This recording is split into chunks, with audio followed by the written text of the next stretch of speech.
Добра вечер на сите присутни, гости. Добре дојдовте на јавната трибина која што е организирана од страна на политичката партија Левица. Насловена е за или против целосната урбанизација на просторот околу езеро Младост. За оваа трибина организаторот покани од мојата десна страна екологисти од ДВС, Убавка Јаневска од фондацијата Фокус, Славица Коцевска Сашка од еколошкото друштво Вила Зора и Ангел Чегушев од извидничкиот одред Димитар Влаков. Од мојата лева страна се гостите од Скопје. Тоа се Андреа Јанков, магистар, инженер, архитект од Архитектонскиот факултет и од коалицијата Го сакам водно. Потоа Татјана Стојановска, дипломиран машински инженер од коалицијата Го сакам водно и ОДВА, и професорот Михајло Зиновски од Архитектонскиот факултет. Да започнеме со трибината, да зоне прашањето кое што сите сакаат да слушнат одговори. Се надам дека имаме стручни кои што ќе дадат насоки во делот на тоа што значи на тамошни постапки. Да почнеме со гостите од Скопје. Господинот Михајло Зиновски. Михајло, микрофонот е пред вас, па да слушнеме за донесувањето на деталните урбанистички планови и оно што е позначено, каква е постапката тие за да се променат, запрат да се стават во обживување. Да, пред се ми е драго да изразам задоволство што сум на оваа вечерашна трибина и ми се чини дека ова е вистинскиот пат како преку јавна расправа помеѓу граѓаните, практично луѓето што директно се засегнати со потенцијална урбанизација на простори кои што имаат определено значење за нивната културна заедница и мислам дека е тоа вистинскиот пат како можеме да дојдеме до позитивни решенија кои што ќе ги засегаат сите нас. Да, ќе се навратам на таа постапка како оди процедурата во однос на плановите, меѓутоа сакам да искажам пред се дека сите форми на донесување на одлуки кои што се пред се поврзани за градење и изградба на простор треба да ги задоволат барањата или да ги задоволат потребите на пошироката заедница. Така што урбанизмот представува само една алатка која што го овозможува тој пат како да нели граѓаните си ги остварат своите права пред се на квалитетен живот. Така што нели дефиницијата на детален урбанистички план е практично да го артикулира просторот, меѓутоа да ги артикулира и потребите на граѓаните. Така што не можеме да зборуваме за простор и пред се да го планираме или уште повеќе да го внесеме во некакви законски процедури, пред да ги задоволиме барањата, а пред се мораме да бидеме свесни дека просторот има собствена контингентност, собствен капацитет што тој може да издржи. И нели пред да заклучам околу нели првото прашање што треба, која е постапката за донесување, апсолутно затоа постојат и советите на општините, затоа постои во нашите закони и нели овластени проектантски бироа кои што изработуваат урбанистички планови по нарачка на општините пред се. Меѓутоа, советите се носители на демократското право на граѓаните да си го уредуваат својот простор. Така да одговорот би бил, постапките се веќе воспоставени согласно законот за урбанизам и понатаму нели законите за локалната самоуправа и така натаму.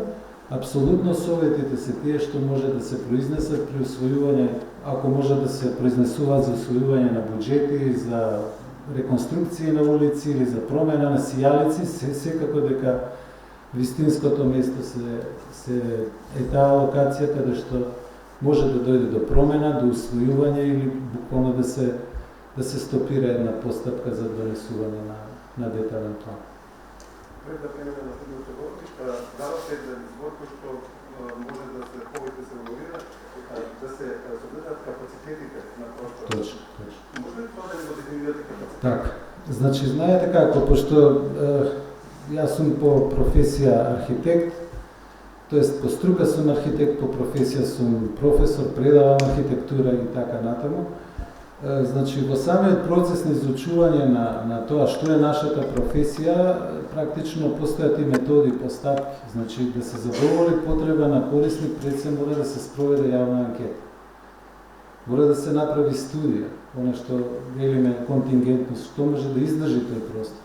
Ние можеме да нацртаме површини за градба, нели, парцели, да изцртаме површини за градба, дали некој размислувал, предпоставам планерите размислувале каква инфраструктура има до тамо, дали има канализацијска мрежа, дали има електрична енергија, каде ќе се одводнува, каде ќе се спроведува канализацијата. Имате канализација, имате и улична атмосферска канализација. Таму имаме нели една вештачка акумулација. Прашањето е дали се размислува пред се за тие аспекти. Зашто пак ќе речам, да се приватизира државно земјиште, да се даде на лицитација, да се отуѓи, тоа мора да се направи една сериозна студија. Има многу нивои пред да се донесе, да се усвои еден особено нов детален урбанистички план. Да, тоа е доктор Михајло Зиновски, професор на Тоа е Михајло Зиновски, професор на Католски факултет. Сега преминал на условно да речем домаќините, варшаните. Само да подсетам дека езерото Младост се градено 62 година, со јасна цел тоа за акумулација, за наводнување на полните пори. Да почнеме со Лубавка Јаневска, Лубавка фондација Фокус. Какви се вашите ставови и согледувања во однос на за или против за целосна урбанизација на езерото Младост? Сите присутни во салата, јас првен сакам да кажам дека вечерва сериозно очекував дека оваа сала ќе биде преполна со луѓе, но сепак оние кои што се тука се добредодени и се граѓаните кои што покажаа интерес за една сериозна тема која што се отвори во изминатиот месец за сите нас кои што живееме во Велес. Јас ќе го соопштам првен со мојот собствен личен став дека јас сум против изградба на нови угостителски објекти на Велешко езеро. Зошто тоа го велам? Заради фактот што сметам дека постоечките капацитети со кои што располагаат во моментов хотелите кои што се лоцирани на Велешко езеро се доволни на општината да ја овозможат развој на транзитен туризам. Против сум особено после пожарот кој што избувна и едноставно проголта се што имаше од садници, од дрвја на самиот езерски брег. Јас зборувам исклучиво за позицијата од браната до почетокот на Велешкото езеро или овој прв дел на езерскиот брег, кој што според мене треба лично сите ние заедно да придонесеме, да му го вратиме оној стар сјај или старо обележје на езерски брег со шума.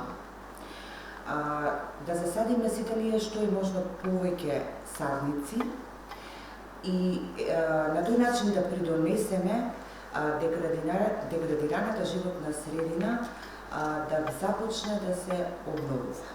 Зошто ни е потребно? Сето тоа ни е потребно затоа што ние како велешани претпоставувам и голем број од вас и оние кои што еве сега во моментов не следат преку Дубна знаат како граѓанскиот сектор во изминатите 30 и повеќе години се бореше против еден сериозен загадувач во Велес, а тоа беше Велешката топлиница.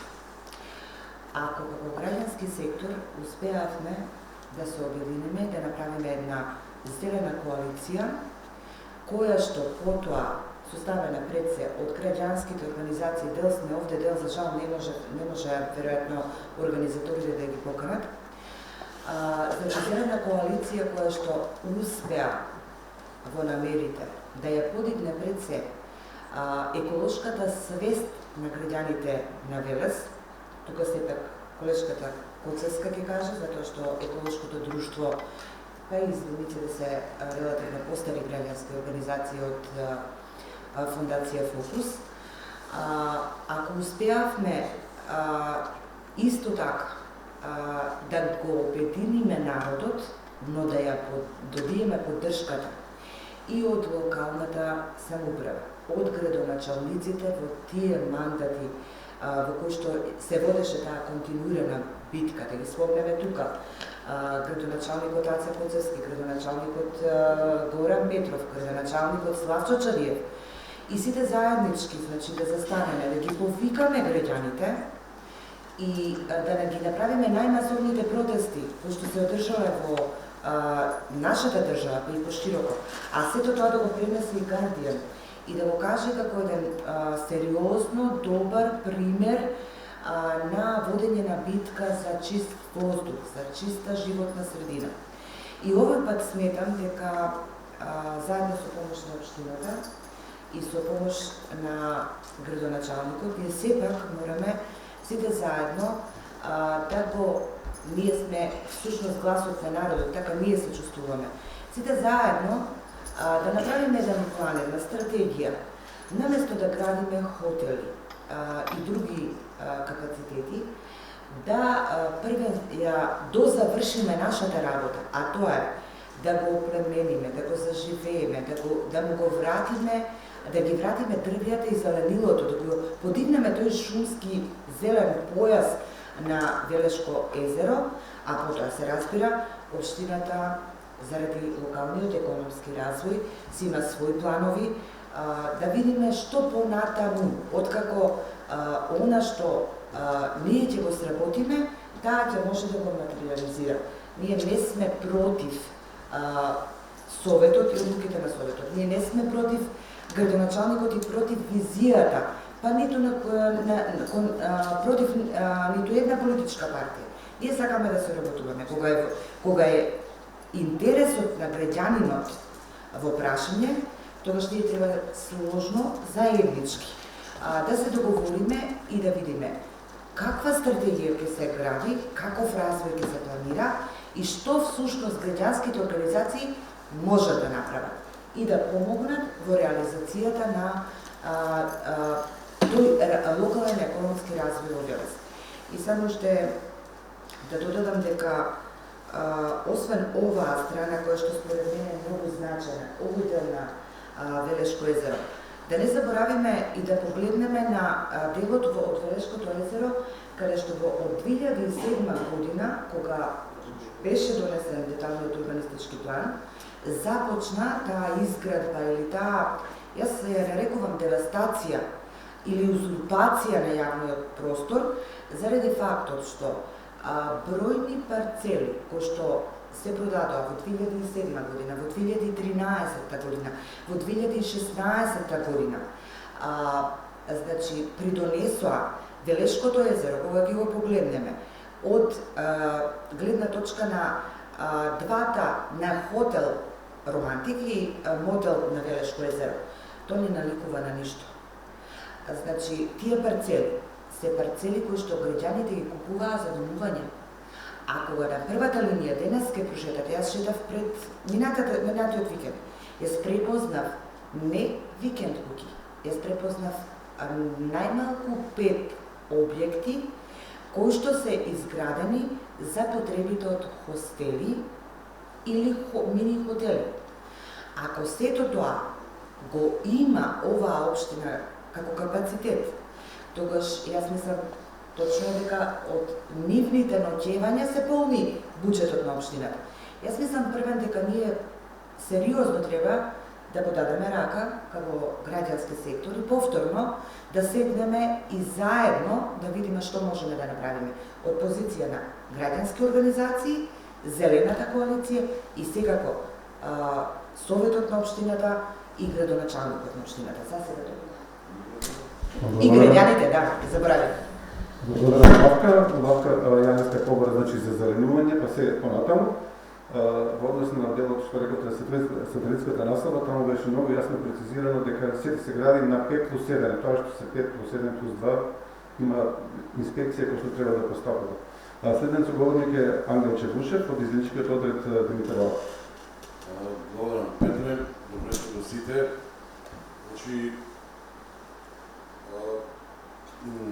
ние овде до оваа страна, деснава страна, доаѓајќи од оној блок Зелена коалиција кој што пред 10 години ја направивме најголемата еколошка револуција во градот и тоа сега кога што се случува во Ландовско, оние делови кои што граѓаните се дигаат против рудниците, гледаме она водно што се случува, сум во ситуација кога да се гледаме ние тоа што го правиме пред тие 10 години. Значи, сето тоа кое што ние го правиме пред 10 години сега се рефлектира, мислам, како поука, како еден добар позитивен пример од она ние што го работевме во времето кога сакаме и ја затворивме тупоницата за Цинкјово. Јас како човек кој што 50 години сум на возраст, а 30 години го поминав во животот во природа, добри, може да кажам, 10 на 15 години имам поминато и престојувано од типот на логорување на тој дел од овој град. Јас се уште стоам за тоа и го делам ставот на убавка дека бетонирањето мислам дека треба да заврши на езерото Младост.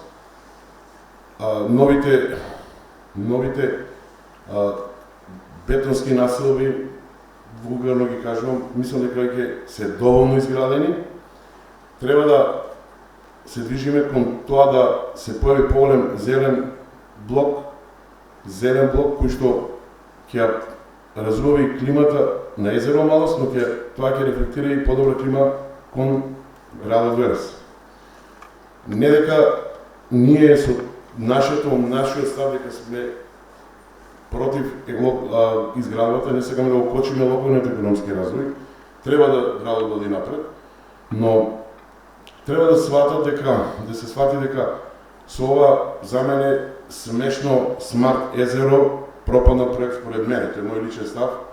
Ништо езерото не доби, а се избетонира, а се вложија 1 милион евра. А од тие 1 милион евра не знам која ќе биде добивката на граѓаните на град Верес. Се направи добар паркинг, се направи некаков камп, кој што тој камп многу добро знам што треба да функционира камп и како да функционира камп, тоа никогаш нема да профункционира. Дали се уште очекуваме да ги видиме тие луѓе кои што ги стоат на рампата да наплаќаат паркинг, ни тоа го нема. Значи, винариите и тоа го нема. Значи, ништо нема, а 1 милион евра се потрошија. Јас се надам дека со тој 1 милион евра ќе градот, мислам, езерото ќе го доби оно што треба да го доби. Не доби ништо. За жал. Зелените појаси мора да постојат на езерото Младост. Ние секогаш ја третираме оваа наша страна која што е актуелна, но никогаш не сме третирали страната преку езерото, кој што е во суштина биолошката страна на езерото, кој што се мести рибата, кој што се мести крапот, сомот, кој што е со еден од подобрите квалитети во државава. Велешкиот сом, велешкиот крап. Ние никогаш не сме размислували за тоа. Со урбанизацијата на езерото Младост ќе дојме до уништување на велешкиот крап, на велешкиот сом, на велешката некоја препознатлива флора и фауна која што таму функционираше. Значи, проблемот е голем и комплексен. Значи, не е само бетонирањето на велешкото крајбрежје со изградба на некаков тип на објекти. Ни најмалку не ме интересира какви бидат објектите и кој ќе ги, каков тип ќе бидат, дали ќе биде бетон. ќе има одвод, тој одвод нема да оди така лесно, или ќе оди во езеро Младост или во реката Вардар, други краци нема. Така да, јас искрено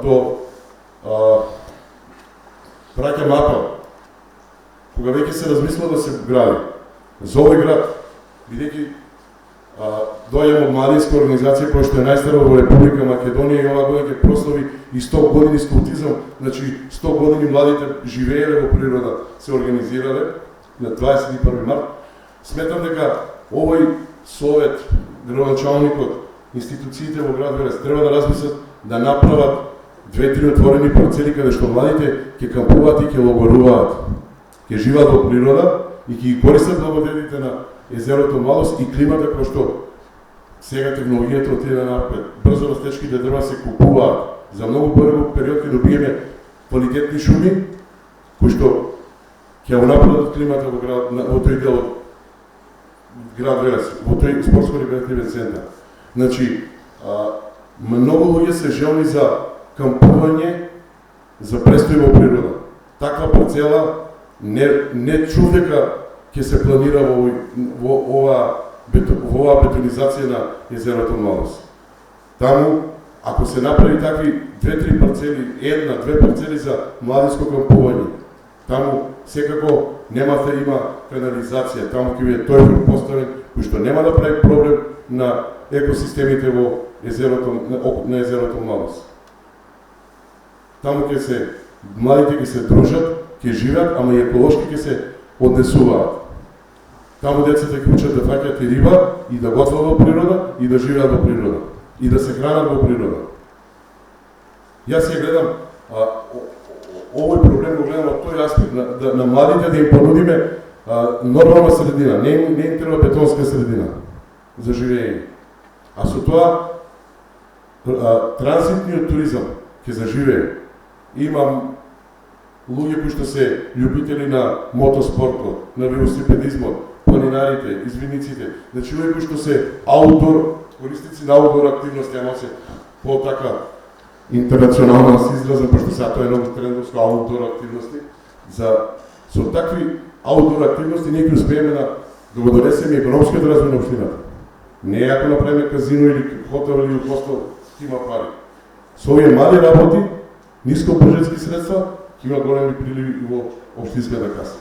Јас за сега толку имам, ќе се вклучам понатаму. Ви благодарам. Вилче Гушев од Звидничката одред Димитар Влаков, бетонирањето треба да заврши, поти се заканува уништување на флората и фауната на просторот.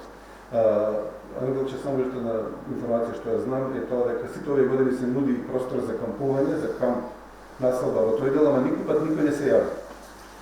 Зошто не се јави? Тоа е зашто не се јави. Затоа што и тоа што е претходно дадено, требаше некој да се јави во тесни кругови се јави. Тука е проблемот. Значи, никогаш јавно и трансparentно не каже дека треба камп да има таму.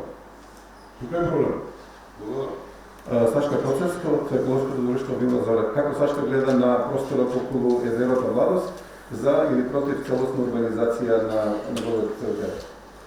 Поздрав најпрво да сте присутни. Благодарам на поканата. Најпрво да кажам дека целосно се согласувам со моите претходни соговорници. Ние се доаѓаме од иста сфера, да речеме, од екологијата. Сме извојувале многу, да речем, победи и многу борби сме водели заеднички досега, така да заедно сме во. Сакам прво да кажам, вчера ја гледав вчерашната дебата која што беше на тема за или против урбанизацијата на езерото Младост и искрено да ви кажам, се разочарав од причина што сите советници кои што беа присутни само ја предаваа топката кој е виновен за донесувањето на прво урбанистичкиот план 2007, па 2008, 2011 и така натаму. И последно тоа што го гледав, излегува дека граѓаните се ставени пред свршен чин. Дека тоа е веќе завршено и дека ние не можеме ништо да направиме. Одбивам да верувам во такво нешто. И одбивам да верувам дека е завршена приказната. не бисме се собрале денеска тука ако сите сметаат дека приказната е завршена. Еден од советниците кажа дека општината има одвоено огромна сума пари, како што ја кажа, кои се дадени на шумарството за да се пошуми делот од просторот, не кажа точно кој простор, меѓутоа со вакво темпо, како што сме сега, се прашувам дали воопшто ќе има простор што ќе може да се пошумува. Езерото Младост е долги години излетничко место на сите, не само Велешани, туку и сите граѓани од сите општини. И целта на посетата на граѓаните таму е да се одморат во природа. Ако сакаат да одат во урбана средина, би го одбрале Велес или би го одбрале Скопје или ред други општини. Сателитската населба која што е направена зад Романтик не е место воопшто за шетање. Значи тоа не е место да граѓаните со своите деца или било кој да сакаат да се прошетаат. Тоа е само асфалт. Ако и овој дел на езерото се претвори во истиот тој дел, значи ние ќе немаме место каде да едноставно да уживаме во природата. Главниот збор за вакви планови сметам дека треба да ги имаат граѓаните. Ние сме тука не поддршка, него можеби да бидеме и носители на било каков предлог или основа што имаат граѓаните за дали тој детален урбанистички план да се измени, да се дополни, да се укине можеби. Веќе кажав, мој личен став е дека јас сум против урбанизацијата на езерото и можеби јас ќе одам чекор подалеку, јас сум за прогласување на мораториум за градба на езеро Младост, за да не дојдеме по 2 години и 3 години во истата ситуација како сега. Едните велат дека тој урбанистички план бил донесен и изгласан 2007, не можело ништо да се направи, тогаш го гласале, тој бил крив, тој бил крив. За да не бидеме ние граѓаните и ние организациите сме дел од граѓаните, за да не бидеме во истава состојба по неколку години, значи предлагам да се направи мораториум за градба, да езеро Младост да се изгласа како место каде што нема да смее повеќе да се гради. Сметам дека на езеро Младост има повеќе од доволно објекти, ресторани, хотели, каде што луѓето кои што сакаат да уживаат пример во храна или во таков одмор, имаат простор каде да уживаат. Да оставиме простор за луѓето кои што сакаат да се релаксираат на езеро, да имаат таков простор. Толку би било од мене. Стоиме значи за било какво за предлози што имаат граѓаните на располагање за се што ќе имаат предлози. Тоа беше Сашка Коцевска од Еколошко друштво Била Зора, која што обвина да помисли дека приказната со езерото Младост со организацијата е завршена и дека потребна е мораториум за градба. Само во овој дел да подсетам дека организатор на оваа трибина е Политичката партија Левица, која што бара да слушне да се прекине со градба во делот на она што досега е изградено е завршено, но она што престои да се стави дали мораториум или нешто слично, некоја фаза која што ќе значи повеќе градење не. Од локалната власт излегла со информација дека 80% од планот во Дуклот е реализиран, има уште 20%, тоа се некои куќички во сателитската населба, кои што не се продаваат затоа што немаат поглед на водата, некој простор за хотел, затоа што бил во Карпи, и така некои помалку атрактивни, како што велат тие. Сега би сакал да ги слушнам гостите од Скопје, какво е нивното искуство со промената на дуповите и за водно, и за просторот пред хотелот, точно беше во центар, каде што придојде висококатница. Пред Холидин. Еве, може господјата Татјана Стојановска, дипломиран машински инженер од ОДВА коалицијата и го сакам го. Добро, пуштено микрофонот, добро вечер на сите. Значи, реално сега го имам искуството и како член на Совет и морам да кажам дека кога дојдено во фаза за прифаќање во рамките на општината, веќе е многу тешко нешто да се направи, посебно ако е прифатен дупот. Но мене не ми е јасно дали е воопшто одржана јавна расправа за оваа планска програма, како е погледнав се работи за повеќе дупови. И дали граѓаните се воопшто запознаени дека истите дупови повторно и зошто истите дупови повторно се како да кажем изгласуваат во рамките на Советот. Вака, мене прва коса на глава ми се дигна кога погледнав кога се вели отуѓување на државно земјиште. Значи, мој став е дека тоа е најголем проблем во нашата држава. Решавањето на сите проблеми со отуѓување на земјиштето и потоа како ни текне. Во однос на Водно, искуството е малку поразлично, бидејќи Водно не припаѓа под општината, под градот Скопје, има делови кои што припаѓаат по општина, но таму не се носат детални урбанистички планови, бидејќи беше заштитено подрачје, за разлика од езерото. Но во однос на Holiday Inn, Андреја ќе ме повеќе во таа општина може инволвиран и може повеќе да каже како што се случуваше во однос на тие мораториуми. Искрено сметам дека заложбите, дека прво се направи еден референдум во однос на една ваква планска програма е неопходен, што ги има заложбите од Левица, бидејќи народот мора да знае дека се распродава нивно земјиште. Државно земјиште не значи земјиште на општинските власти, туку е земјиште на народот. Како можете вие без јавна расправа да се донесете некој заклучок во рамките на општината дека ние сега ќе го продадеме целото земјиште и ќе го решаваме како сакаме? Мислам, тоа ми е најголемата забелешка за езерото Младост. Паралелата со Водно е тешко да се направи, велам, поради заштитеноста на Водно како подрачје од посебна категорија, но во однос на продажбата на државно земјиште сметам дека не е во ред да народот не знае дека комплетно губи власт на тој дел на тој простор кој што ви има околу езерото. Ќе припуштам на Андреја понатака во однос на Holiday Inn. Само да сублимирам кратко, значи госпоѓата Стојановска кажа дека се продава народно земјиште, тоа државно земјиште е на народот и дека праша дали има јавна расправа за овие дупови кои што беа донесени тука на двете редови.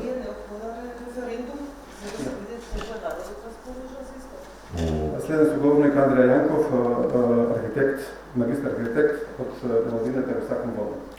Вака, значи, прво што треба да разбереме дека просторот сам по себе е ресурс, а како таков значи дека е ограничен. Архитектурата, особено урбанизмот, представува една игра во тој простор, токму помеѓу полното и празното. Со хиперурбанизација и постоечките вредности на еден простор кој што ги има на ниво на објекти, ако ќе ги земе како еден склоп од урбанизмот, се девалвира и нивното значење. Што се однесува за паралелите, значи најпрво со Водно и со езерото Младост, тука можеме една само паралела да повлечеме, а тоа е создавање на нови вредности. Самото езеро Младост започнало како создавање на акумулација за вода, потреба, а со тек на време допринело да тоа добие вредности на плажа, место за кампување, излетничко место. Слично и со Водно. Првенствената негова функција била заштита на градот од ерозија, кој што доаѓала од планината, а сега веќе станува некој катче кој што е веќе неразделно врзано со градот Скопје и со скопјани. Нормално општинските власти секогаш се однесуваат како да е на дедев имотот и тоа им доаѓа во прилог да во својот мандат се прикажат како успешни, а евентуално ако успеат и некои своји лукративни сделки да ги реализираат во тој цел процес. Што се однесува до самата постапка. Да, точно тие се гласаат во Советот, че сите дупови, меѓутоа самата општина дава проектна програма по која што треба да делуваат самите планери кога ги прават урбанистичките планови. Во тие проектни програми се поставени токму тие вредности кои што би требало да ги запазат или да ги надоградат самите планери, па потоа Советот да гласа дали тоа е исполнето или не е исполнето. Лично сметам дека јавни конкурси се многу подобро решение, наместо тендерски постапки за изработка на детален урбанистички план, каде што јавноста би можела да ги види конкурсните дела, значи директно да има увид во нив, каде што стручна комисија би можела да ги изгласа и да се добие награда и потоа по тие трудови да се постапува. Мислам, голем поборник сум за тоа и во центар и секаде во било која општина во Република Македонија, дека тоа би бил правиот начин како би требало тие планови да се носат. Што се однесува на мораториум, самиот по себе многу лошо звучи и многу подобро е да се суспендира дел од урбанистички план,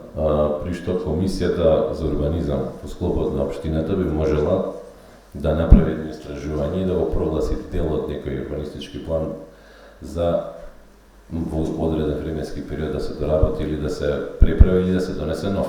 Значи, тоа е сосема возможно, додека референдумот сепак би требало да биде некоја си крајна цел, крајен стадиум на практицирање на директна демократија. Значи, каде што граѓаните би можеле сами да се изјаснат директно за оној простор кој што не им припаѓа. Ќе биде крај во моментот кога ќе дозволат граѓаните тоа земјиште веќе да не биде никаде. Значи, тоа е она за кое што треба да се бориме сите. Значи, јас сум голем поборник на тоа дека државното земјиште треба да остане државно, не да се оттуѓува, затоа што се дека е државно земјиште, тоа е на сите нас. Кога ќе го дадеме на приватен инвеститор, веќе тоа има сосема друг стопан. Во секој случај, мислам дека не само ние архитектите и урбанистите, туку сите ние треба да се стремиме кон создавање на нови вредности, да ги надоградиме, а не да ги девалвираме. Ви благодарам. Бидејќи немаме некој од локалната самоуправа, се можам да цитирам што беше кажано на една дебата во текот на вчерашниот ден, каде што началникот рече со ставање нова точка не значи продажба, туку тоа се става предлог за уредување на градежно земјиште.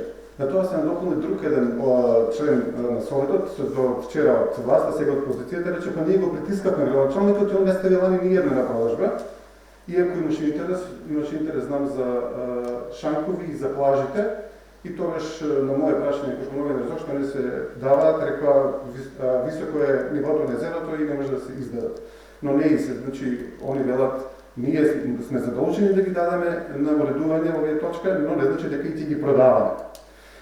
Беше кажана уште една информација која што јас така ја протолкував, може и вие сакам водно да потврдите, стануваше збор за дооформување на градежна парцела од приватен инвеститор, која што градоначалникот покаже документ е платен, не каже која сума, што е известно дека за некој време таму ќе почне нешто да се гради. Значи дефинитивно, тука нема отстапки, таму ќе се гради нешто. Тоа е крај. И сега? Тоа дооформување на градежна парцела ми мене особено драг во наводници термин, кој што многу често се користи и е алатка на она што ние милуваме да си го наречеме урбана мафија. Зошто и како? Значи, многу просто кажано, вие имате некоја парцела која што се граничи со државна собственост, така? Се тоа во ред, можете да го најдете планерот, да стапите во некој непосреден контакт со нив, веќе е познат, и од тој да ви направи маркица во наводници, кој што ги нарекуваме, каде што процентуално вашиот дел ќе биде, да речеме, 30-50% од таа парцела, и вие сега со непосредна спогодба имате право да направите дооформување на урбанистичка парцела. През таа основа ја се стекнувате со земјишта и добивате многу поголеми параметри за градба.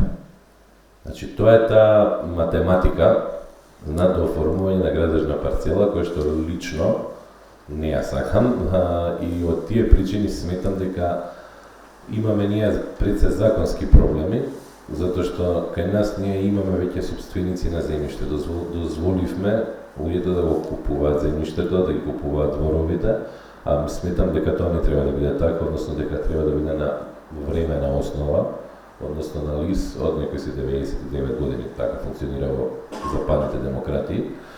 За ако се случи некоја си потреба на нови содржини или да се облагороди некој простор, да немаме таква една каде што приватната собственост би била императив, како што тоа го правиме сега. Знаете, имаме еден многу голем проблем во Законот за градот од 2015 година, имаше еден член, ќе го парафразирам, каде што вели еднаш дадена маркица за секојаш дадена маркица. Значи, тоа е реално гледано абсурд. Значи, ние создаваме вредност која што после не можеме да пренамениме на некој начин. Можеме повеќе да дадеме, не смееме помалку. А тоа е абсурд. Значи, смееме да одиме повеќе во габарит, а не можеме да одземеме. И со тоа, токму оној момент претходно што кажав на соодносот полно празно во просторот, ние го нарушуваме неповратно. Така да тоа би било од поглед на дооформувањето. Купувањето не е законска обврска, само можност. Значи не мора да се продаде државното земјиште, мора тоа да се знае. Значи изборот е на градоначалникот и општинските власти дали тоа до формување ќе се изврши или не. Законски е дозволено, но не е обврзувачки. Не мора да го направи тоа.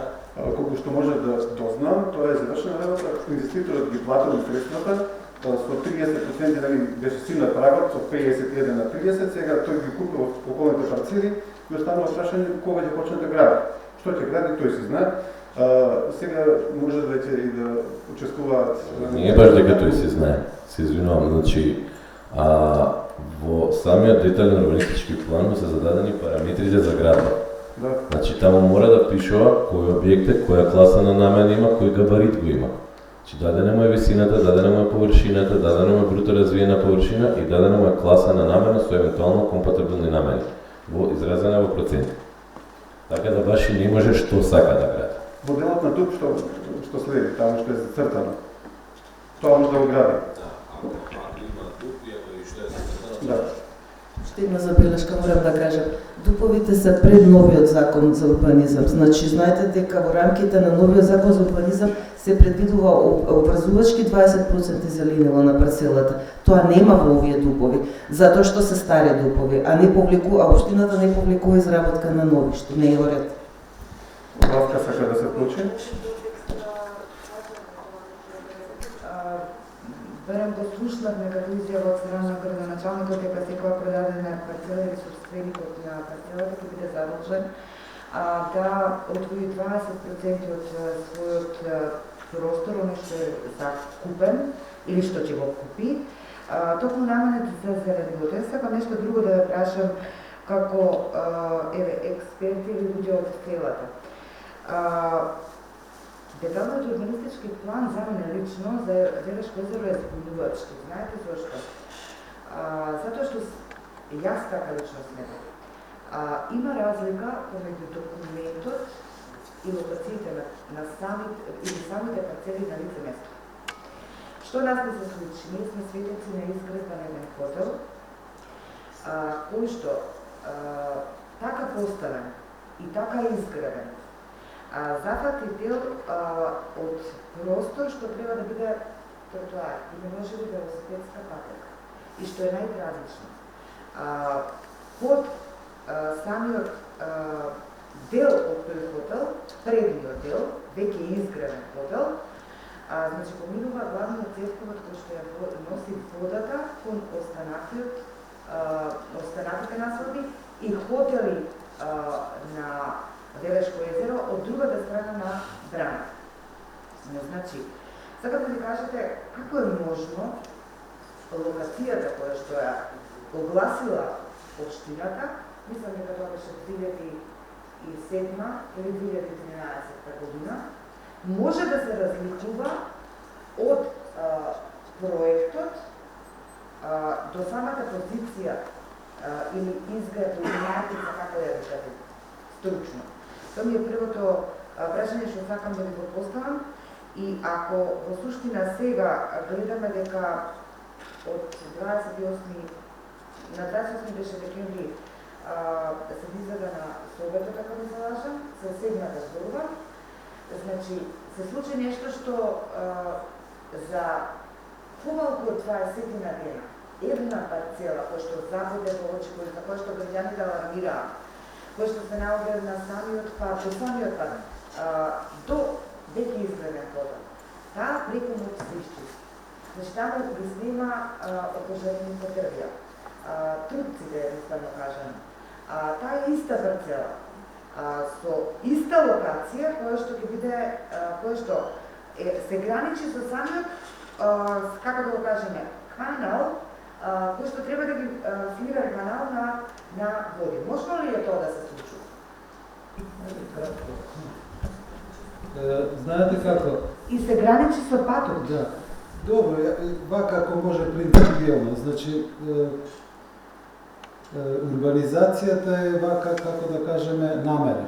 И кога се има намера, сите средства и начини се оправдани со таа намера. Истото се случи, да речеме, и со градот Скопје, како пример. Сега добро, ние сме вака архитекти, нам ни е позната историјата на градот Скопје. Тоа се тие познати зелени појаси што уште во периодот на, ако ми доаѓа, некаде периодот пред појавата на новите урбанистички планови се формирани зелени појаси каде што протокот на воздухот од планината Водно треба да навлегува во стамбените насади. Тоа е линеарен потек на Партизанска, булевар Партизански одел. И практично во извесен период, нели, од современиот урбанизам кај нас, тие зелени појаси се пренаменети во стамбени насади, па тоа е некаде периодот 80-тите, 70-тите па наваму. Така да тие зелени појаси, каде што се, да речеме сега во моментот Скопје Сити Мол е еден од тие, а понатаму каде што е воената болница поранешна сега 8 септември. Значи, во тогашниот урбанизам е водено сметка за циркулацијата на воздухот и за квалитетот на живење. Ова ме инспирира што реков. Значи, планината Водно има канали за одводнување. Значи, тие се инфраструктурни објекти. Инфраструктура. Нискоградба се вели тоа, нели, вака стручна. Затоа што кога ќе се појават, поготово што планината Водно беше сукцесивно пошумувана во периодот околу, не знам, 60-тите, 70-тите години, има фотографии каде што е голо Водно.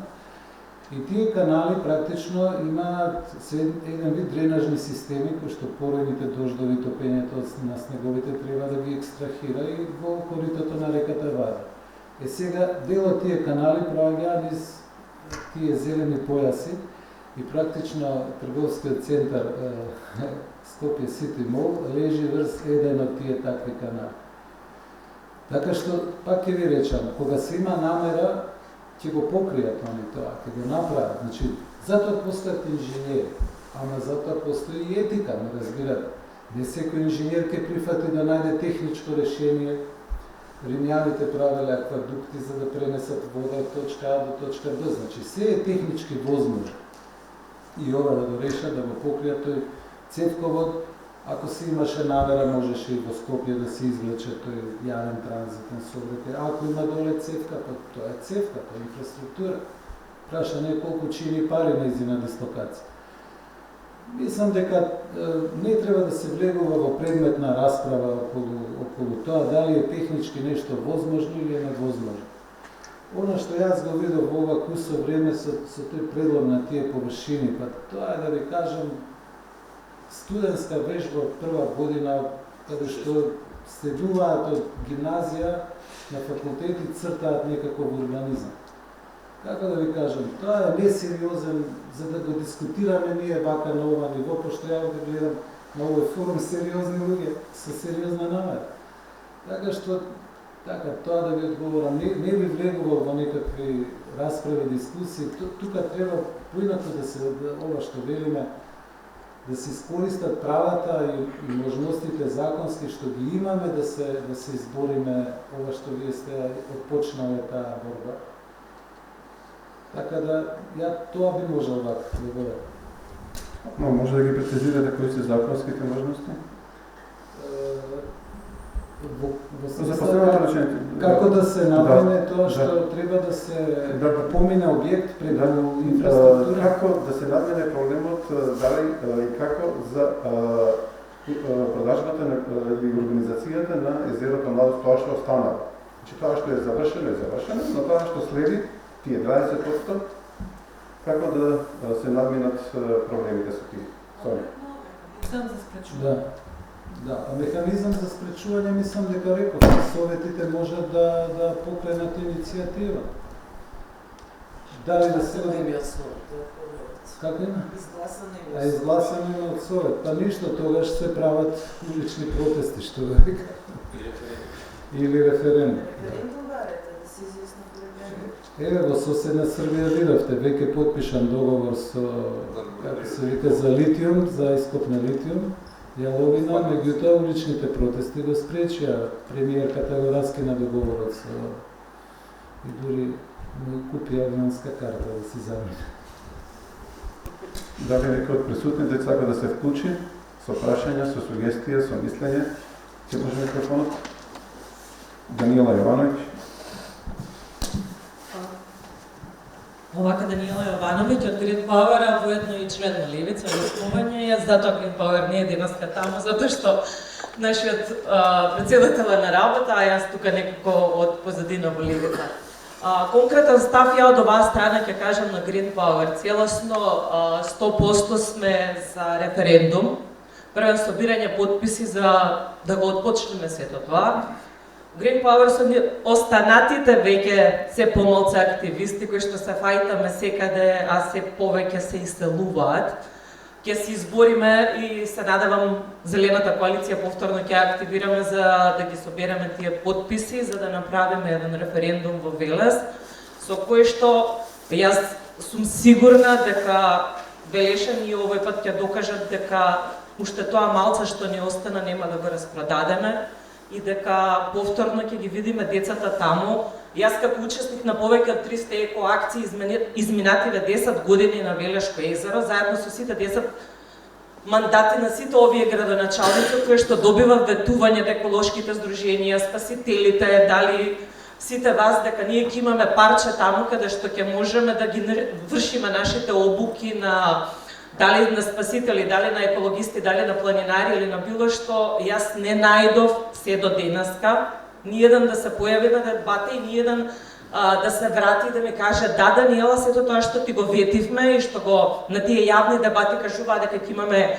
патеки до езерото, дека ќе имаме плацеви за кампување, за риболов или заштита на тие. Гледаме заштита на животински растителен свет на езеро. Ништо не постои. Ние само узурпираме, загадуваме, а Велешани сето тоа треба да испаднат на референдум и да го кажат своето како што испаднавме за топилницата. Благодарам, Даниела. Друг соговорник, господинот Антич. Назад.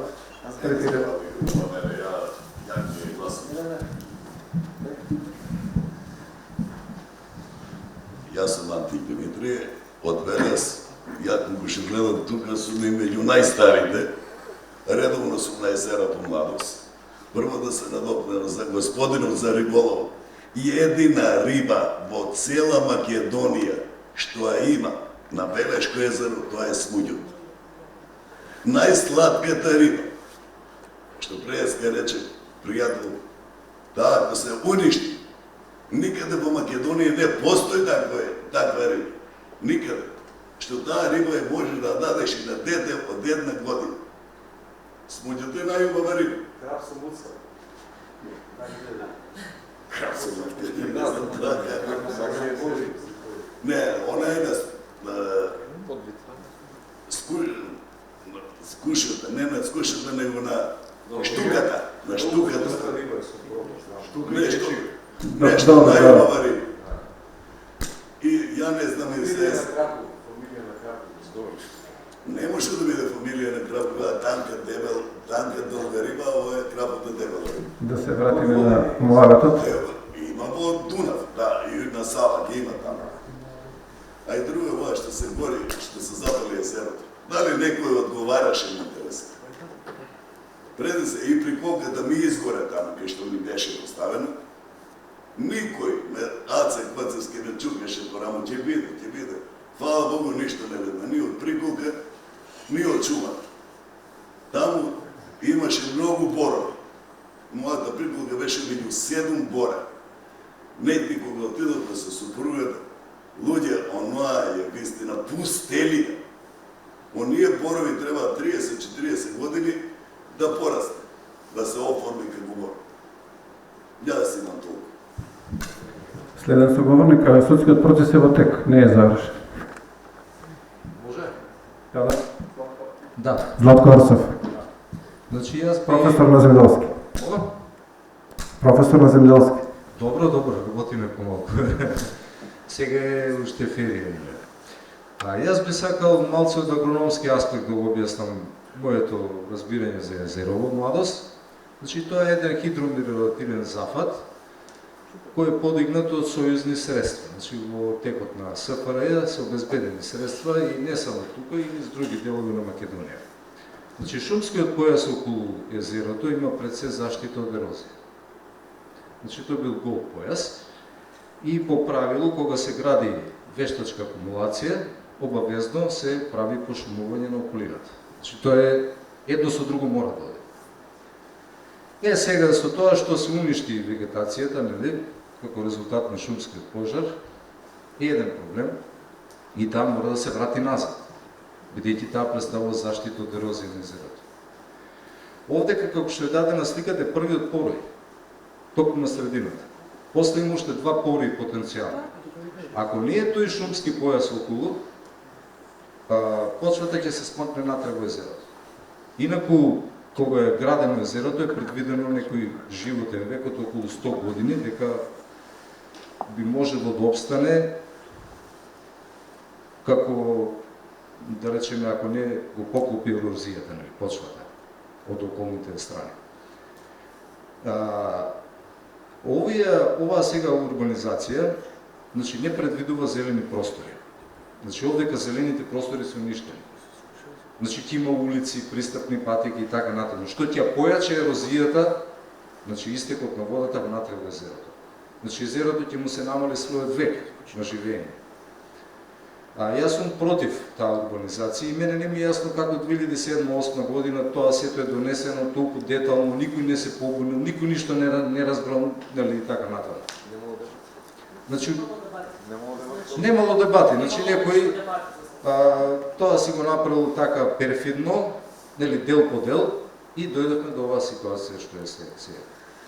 Значи, прашањето кај да се оди понатаму. Значи, езерото е потребно за Велешани, потребно е за околните градови, тука гравитира Скопје, Свети Николе, Штип, нели, доаѓаат. Луѓето сакаат додат на излет во Шумничка некоја и така натаму, не ќе додат да седи у ресторан. Инаку тоа кој ќе се загради сето тоа, па не ќе смееш да влезеш таму. Ќе има рампа, ќе има ограда, нели? И сето тоа ќе биде нарушено. Значи, некако мора да се најде решение да се спречи тоа што може да се спречи се уште, а тоа што е отидено веќе. Мене иначе ми е многу лично мака, гледајќи на населбата позади двата мотели. Значи, тоа беа ни перфектни лозија, на една многу плодна почва црвеници подигнати. Значи, таа почва даваше таков квалитет на грози и вино, што беше невидено. Меѓутоа, не.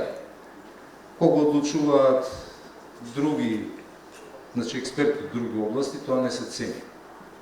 Значи, секој покривање на почвата со било кој објект е трајно неизбежно уништување, неповратно.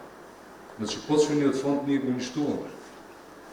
Така да оно секако е веќе доста уништен, меѓутоа дајте некако да се најде решение и ова да се спречи. Ја не знам како овој градоначалник, еве во неколку месеци на власт. Па како сега најдеш он такви крупни идеи има да ги решава, нели? Па нема ли друго за решавање во градот? И сега најде ова да направи. Значи, јасна е некоја позадина постои позади сето тоа. Така да мислам дека мора некои мерки да се преземат и исто така го ценам учеството на стручните колеги од факултетите. И мислам дека сите ние мора да дадеме некој свој допринос ова да се спречи. Ова неразумно нешто. Веќе е доволна таа организација, доволна таа бутонизација и тоа е тоа. Благодарам. Благодарам, Златко. Дали има некој друг? Вие? Здраво, јас сум Цветко Николовски, граѓанин на Велес. По струка сум економист и долго време работам во... Никогаш не сум работал државно, од секогаш сум работал на приватен капитал и го сваќам приватниот капитал, максимизација на профитот. Тоа е нормална работа во секое развиено општество. Меѓутоа, доколку се стремиме ние да бидеме развиено општество, не се цени само економскиот дел на приказката, значи чиста максимизација на профитот. Од секојаш силите во едно општество се поделени и секојаш има спротивставување. Идејата на еден менаџер, како што е градоначалникот и нели советниците, е да најдат решение во кое ќе дојдат до некоја си средина, која постои, значи у секоја работа постои некоја средина и некаков компромис. Некако како општество секогаш сме ние поделени, па поготово последно време сме страшно поделени, више никој не се знае ни од Сабајле што ќе каже дали до пладне ќе издржи да го задржи ставот, а не па да најдеме компромис на повеќе интересни групи. И затоа сметам дека езерото Младост е само израз на моменталната социолошка ситуација во Македонија општо земено и на микро ниво во Велес. Дека постои за и против урбанизација на езерото, постои. Ако прашате обичниот граѓанин, например, кога е потопло времето, многу голем дел од луѓето со малечки дечи ќе одат на една импровизирана, мислам една направен простор за преција, тоа мислам дека за инвалидни, некоја фондација беше за деца со инвалидитет. Да, забавен парк и таму е вио луѓе. Значи тоа не може да дојдеш до простор. Значи тоа Тоа е дел од делче само спретниот дел што е смартни да, зашто не, се отворено? сега да кажам дека урбанизацијата, како што кажа Јанко, е исто компромис, колку да се остави на простор, колку да се оплемени. И сега ние окей, сакаме да го оплемениме. Зошто например како Швајцарија да не изгледа се тоа, да биде со кукички, да биде со требници, со дрва и се тоа флора, фауна што постои. Меѓутоа единствениот начин на кој ние можеме да дојдеме до дискусија, доколку се научиме малце покомпромисно да ги размислуваме работите. Овдека не видов набој, секоја чест значи за дискусијата. Меѓутоа има еден друг момент. Овдека сите сме да речеме дојдени за да го спасиме езерото. Нема панел дискусија во која ќе има спротивставени ставови. Нема економист. Без разлика, ја не сум толку стручен, сум стручен за некои работи, меѓутоа немам никаква анализа направена за да прво и основно, како анализа, кој е кост бенефит на поставување на било каква опрема, било какво преименување на простор. Кој метар квадратен ќе добие општо. Не, пари по метар квадратен 100.000 евра. 100.000 евра не може само канализацијата значи одводната канализација да донесат до Вардар. Сум работел на инфраструктурни проекти, не е битно. Значи и во тие работи сваќам дека само реализацијата, а камоли оние пропратни работи како што се промена детален урбанистички план, планови, пренамена на земјиштето, дрва, рушење, карпи, дрва и така натаму. Значи сето тоа значи премногу. И сега дали ние треба толку да инвестираме? Да, сметам дека треба да инвестираме, меѓутоа тоа треба да биде издржано. И мислам дека треба да има референдум, заради тоа што ако нема референдум и ако вака помине перфидно како 2007 година пренамена, како и за секоја друга работа, и морам да спомнам во Македонија, значи се силува јавноста, се доаѓа до свршен чин и после епа мораше така. Сметам дека премногу е неиздржано ова да се направи, мислам дека треба да прекине. Ви благодарам на вашето искажување. Дали има некој следен соговорник? Јас некој гости сам кратко ги прашал за ревидирање на ДУП-от. Што е се потребно за негово ревидирање?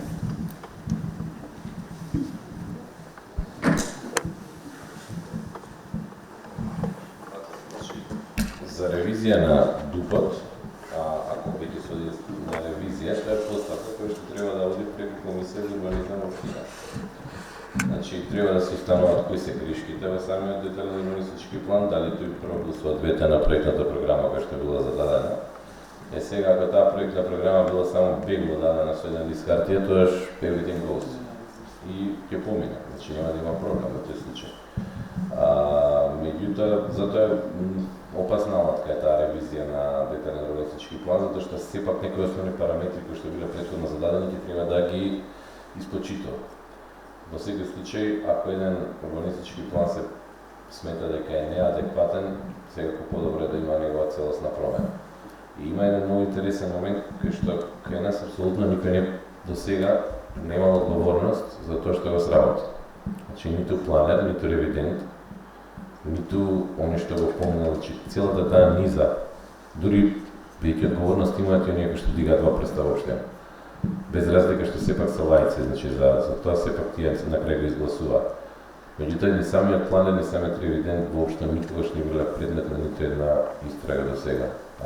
Последен пат, како што ми е познато, архитект се нашол на суд за Работнички универзитет Кочарацин во Скопје 62 година. И го пуштиле 63-та, зашто не му паднал објектот. Потрошил повеќе жива. Да, повеќе арматура вградил, така да Чинам за Славко Бризовски дека се работеше тогаш, да. Да. Може вака некои искуства кои што да речеме очекувам дека може да инициираат барем идеи, ако не постапки. Околу ревизијата само да се надоврзам, ова што кажа колегата Андрей.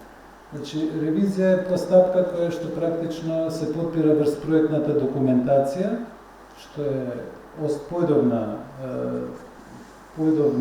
поидовен документ при изработка на проект. Дали за реконструкција, проектирање или за детален урбанистички план. И тогаш ревизијата се вообичаено професионалци кои што имаат лиценци да прават ревизии, кои што знаете во нашата професија имате за се лиценца, за проектирање, за ревизија, за разни фази и така натаму. Тие ги имаат и они одат буквално, како да ви кажам, по службена должност ја читаат проектната документација и гледаат дали проектот е изработен согласно проектната програма. Тоа е нивната задача. Да нема она што се вика недоразбирање, ревизијата не подразбира постапка за промена на проект. После мораториум, сега постои, да речеме, уште една можност, тоа е после мораториумот што следи. После мораториумот, пошто улогата на мораториумот е да се направи повторна евалуација на некој проект што не чини. Ако се успее до тамо да се избори, граѓанството да се избори, може да и не мора референдум, меѓутоа да ја доведе локалната самоуправа до позиција да повторно го разгледува тој простор. Тогаш може да се даде на јавен конкурс, што повеќе проектанти да се појават на тој конкурс, зборувам од искуство за локацијата на поранешна фабрика Треска. Значи, таа е инициирана после референдумот на општина Центар. Тој референдум, мораториумот на општина Центар, тој не го спаси тоа што сакаше да го спаси мораториумот, не ќе почне Holiday Inn да се гради и тоа е тоа. Меѓутоа, успеа да речеме да потикне некои идеи да локацијата на фабриката Треска се даде на изработка на конкурс. Меѓутоа, пак ќе речам, тамо се работи за повторно прифаќање на урбанистичките параметри. И сега што може тоа да спаси? Може да спаси од овој вид проблеми, да речеме да не се гази инфраструктура, да се почитуваат имотно-правните, собственичките права на собствениците и да се, може да се покачат параметри за зеленило, може да се покачат некои параметри. Меѓутоа, за жал, кај нас така се стојат работите, собственик има право. Сега може да се прави пренамен, пошто ви зборам сега искуства од таа комисија за Треска. Да речеме, не му давате становање, него му давате некоја друга намена. Или може да се врши некоја пренамена, ова што господинот спомна, некакви јавни простори, па не мора да бидат хотели и мотели, може да бидат камп кукички, може да бидат приколки, кои што сезонски мигрираат и така натаму. Значи, може на крајот на криштата собственикот да има таа парцела и уместо да изгради куќа или хотел да направи аутокамп. Тоа се случува на Охридското крајбрежје, никнуваат кампови и така натаму, комерцијално одлично функционираат. Сега тие можности треба да се проверат, да се испитаат. Ова што прашувате на кој начин треба да има капацитет локалната самоуправа, да има градоначалникот желба, да тоа го стави на некаква законска форма, можност, дали ќе биде за тој остана дел што може да се спасува, дали да се направи еден таков анкетен, може да биде конкурс. Проектантите ќе си бидат обештетени, после тој анкетен конкурс, при изработка или при нарачка повторно на детален план, ќе земат во предвид што добиле како влезна информација. Тоа се логичните, добронамерните чекови, како поимат. Благодарам. Ви благодарам. Дали има некој Сашка, Павлик, Пацитка? Јас мислам дека во нашиот случај ќе добие парцелата за која ја платил, односно за која ја купил, мислам дека во никој случај нема да биде автокамп или да размислува за нешто друго.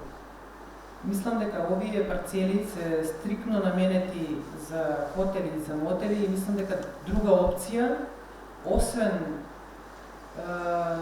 забрана за градба или забрана за продавање, сега моментално ако можеме да извојуваме, мислам дека друго нема да проди со плод. Да.